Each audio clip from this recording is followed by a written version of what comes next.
Have you ever stopped to notice how much of your day is spent reacting? The alarm clock blares, and you react. An email arrives with an urgent, demanding tone, and your heart rate spikes. You react. Someone cuts you off in traffic, and an ancient, territorial anger rises up in your chest. Before you've even had lunch, your internal landscape looks like a battlefield. You're exhausted. But the exhaustion isn't physical. It's the fatigue of the soul. We live in an era where our attention is constantly hijacked, pulled outward by 1,000 different strings. We demand peace, yet we live in a perpetual state of inner siege.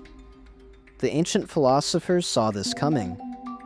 Thousands of years ago, beneath the marble stoas of Athens and within the chaotic heart of the Roman Empire, a specific lineage of thinkers recognized this fundamental human vulnerability, and they developed a single, uncompromising habit to cure it. Philosophy, in the ancient world, was never meant to be confined to dusty textbooks or sterile academic debates. For schools like the Stoics, and in the classical tradition we uphold at New Acropolis, philosophy is an art. It is the highest art, the art of living. Just as a carpenter works with wood, and a sculptor works with bronze, the philosopher's raw material is their own life, their own mind, their own fleeting moments. But look at how we are taught to live today. We have become entirely externally dependent. We are passive subjects in the narrative of our own lives. If the sun shines, we are happy. If the economy dips, we are terrified. If someone praises us, our ego inflates, making us feel significant. If they criticize us, we collapse into self-doubt. We are like autumn leaves blown helplessly in the wind, completely at the mercy of circumstances we cannot control. Seneca, the Roman statesman and Stoic guide, looked at the busy people of Rome, people rushing to the forum, accumulating massive wealth, fighting viciously for political office, and he called them occupied. They were doing a million things, yet doing nothing of real value. They were strangers to themselves. The malady hasn't changed, only the scenery has evolved. Our glowing screens have replaced the marble forum, but the inner emptiness, the frantic running from one distraction to another, remains painfully identical. Why do we lose our calm so easily? Why is anxiety the defining emotion of our century? It's because we have willingly surrendered the keys to our inner citadel. We have allowed the outside world to dictate our internal climate. We mistakenly believe that peace is the absence of noise. We tell ourselves a dangerous lie. If only I could pay off this debt. If only I could get that promotion. If only my partner would behave differently. If only the politicians I like were in power. Then finally, I would be calm. This is a grand illusion. The world is, by its very nature, unstable. It is a realm of continuous change, of decay, of unpredictable storms. To build the foundation of your happiness on the shifting sands of external circumstances is a mathematical guarantee of perpetual anxiety. So what is the antidote? What is this single, uncompromising habit that guarantees calm every single day?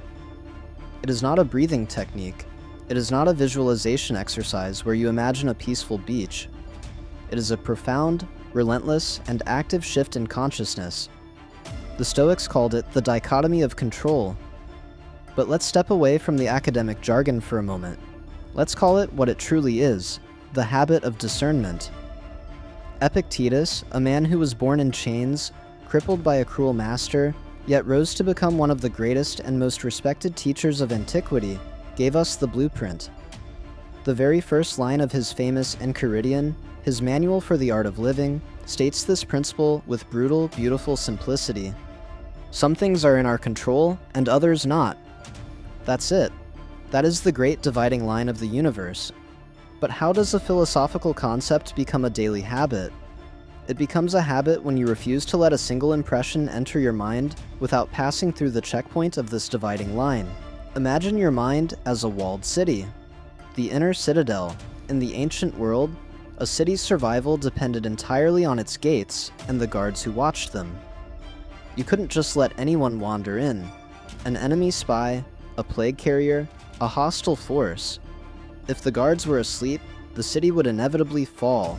Today, the gates of your mind are wide open. The guards are asleep at their posts. Every passing thought, every piece of tragic news from a continent away, every slight from a coworker, every algorithmic outrage waltzes right into your inner city and sets fire to the market square. The habit is to wake up the guard. The Greeks called this state of watchful attention prosophe. It is an active, continuous vigilance of the mind. It is the posture of a warrior of the spirit. When something happens, the guard steps forward, raises his spear, and demands to know, are you up to me or not up to me? If the economy crashes, is it up to you? No, it stays outside the walls. If it rains on your wedding day, is it up to you? No, outside the walls. What about other people's opinions? The malicious gossip at the office? The algorithm of a social media platform? The traffic on the highway? Your physical health in the face of a sudden, unforeseeable genetic illness? None of these are entirely within your control. They belong to the realm of fate. They belong to the world. And therefore, they are not permitted to disturb your inner peace. So, what is allowed inside the walls? What is truly yours?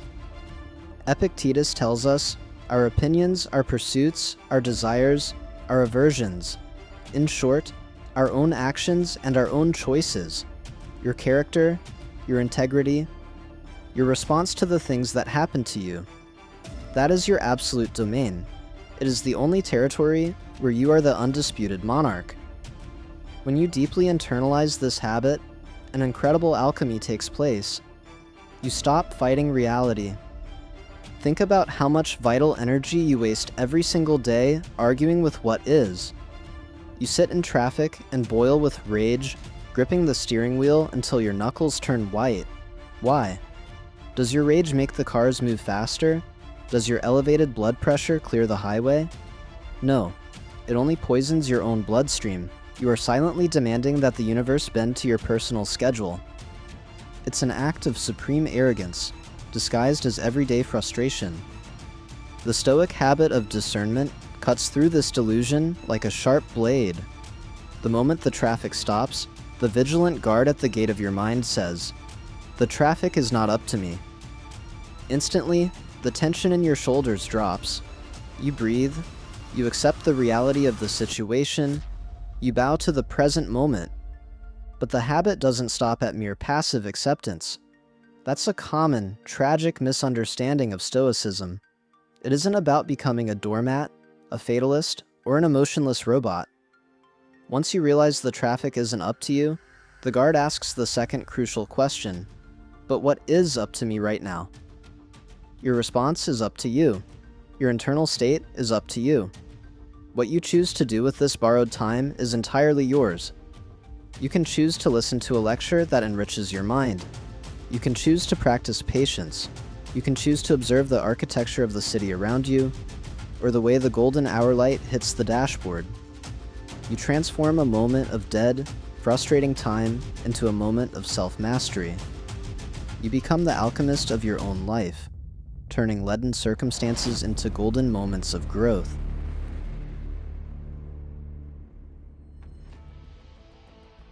Let's break down exactly how you forge this habit. A habit isn't born from wishing. It is built through daily, conscious, intentional repetition. In the new Acropolis tradition, we talk about the necessity of a philosophical discipline, a daily rhythm that aligns the soul with its higher purpose. You cannot be a philosopher only when you are reading a book. You must be one when the dog makes a mess, when the flight is canceled, and when the world tests you. Here is the three-part architecture of the habit. 1. The morning boundary, Premeditatio Malorum. The habit begins before your feet even touch the floor. When you wake up, do not reach for your phone. Do not immediately flood your pristine citadel with the chaotic demands, news, and anxieties of the outside world. Take 60 seconds. Sit on the edge of your bed. Close your eyes. Remind yourself of the dividing line. Marcus Aurelius, the Roman emperor who commanded legions and ruled the known world, used a specific variation of this every morning in his private journals.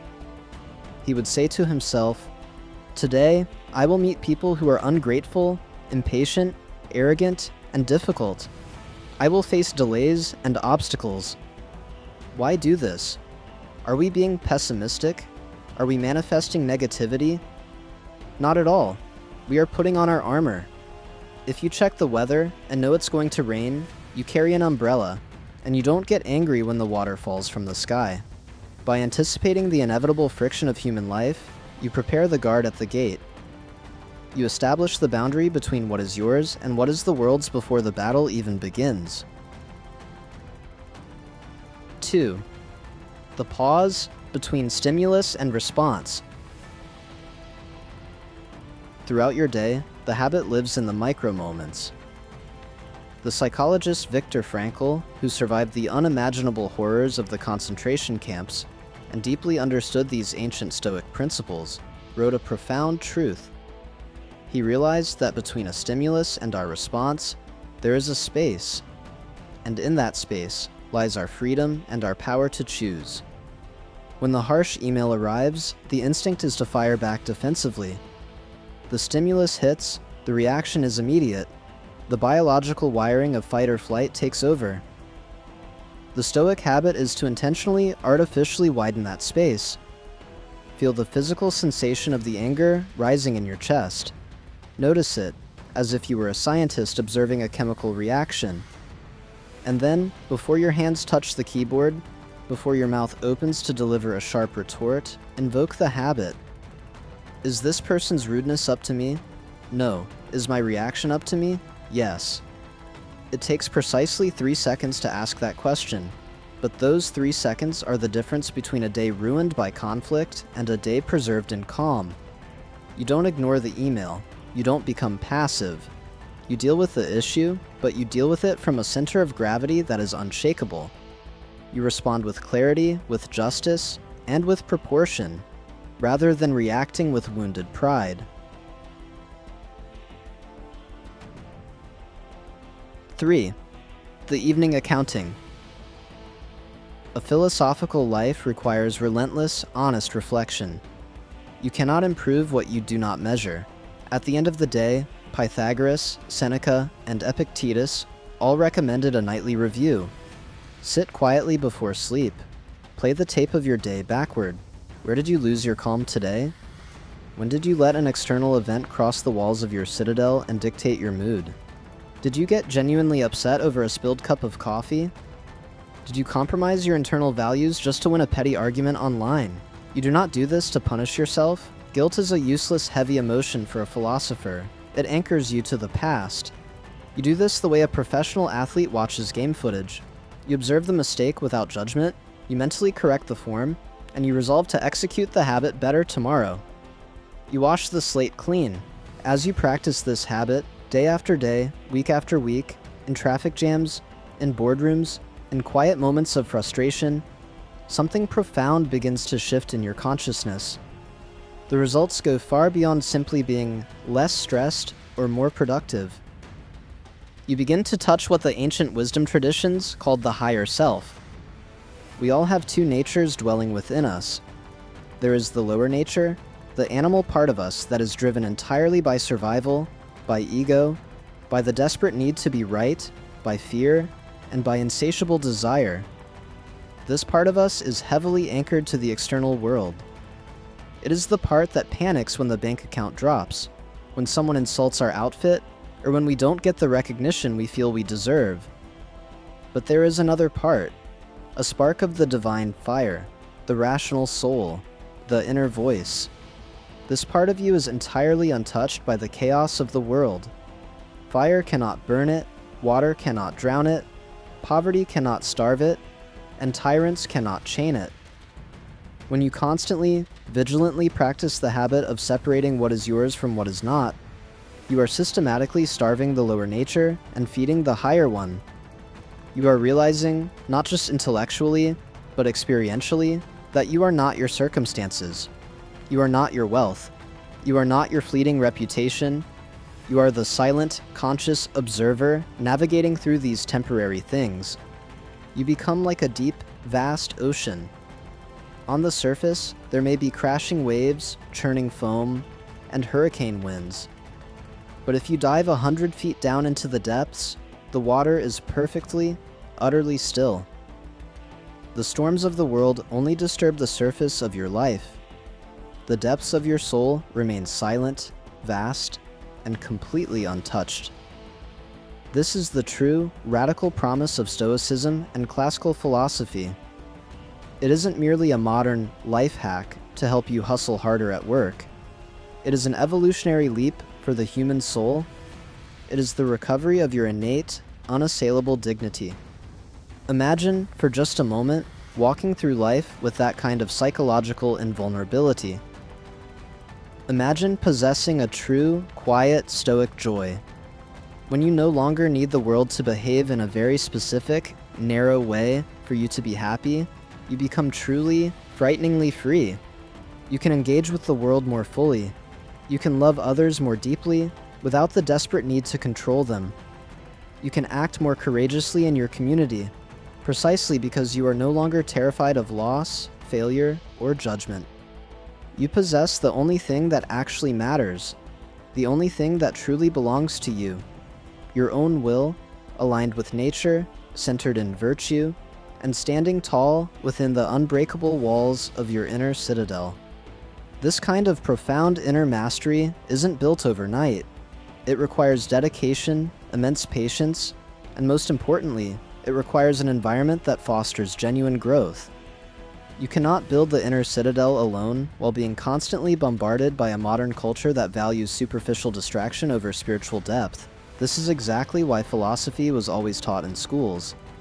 In living communities of like-minded individuals striving for the exact same timeless ideal. If you felt a resonance with these ideas today, if a quiet voice inside you recognizes this ancient truth, don't let this just be another piece of content you passively consume and forget by tomorrow. Take the first real step toward reclaiming your inner sovereignty. Seek out the timeless wisdom. In New Acropolis, we study these classical philosophies not as dead history, but as vital, practical tools for today's chaotic world. Find a local branch, join a course on practical philosophy, and start surrounding yourself with the ideas that forge an unshakable character.